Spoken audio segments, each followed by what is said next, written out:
కొలుసు పార్థసారథి అనే నేను శాసనసభ సభ్యునిగా ఎన్నికైనందున శాసనం ద్వారా నిర్మితమైన భారత రాజ్యాంగం పట్ల నిజమైన విశ్వాసం, విధేయత చూపుతానని, భారతదేశ సార్వభౌమాధికారాన్ని, సమగ్రతను కాపాడుతానని, నేను స్వీకరించబోయే కర్తవ్యాన్ని శ్రద్ధాశక్తులతో నిర్వహిస్తానని దైవ సాక్షిగా ప్రమాణం చేస్తున్నాను.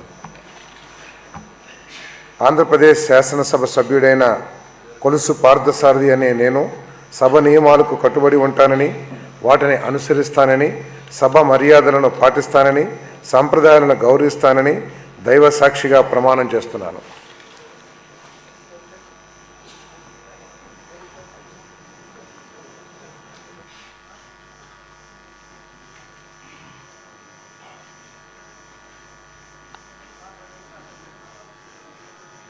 డాక్టర్ రామనాయుడు నిమ్మల.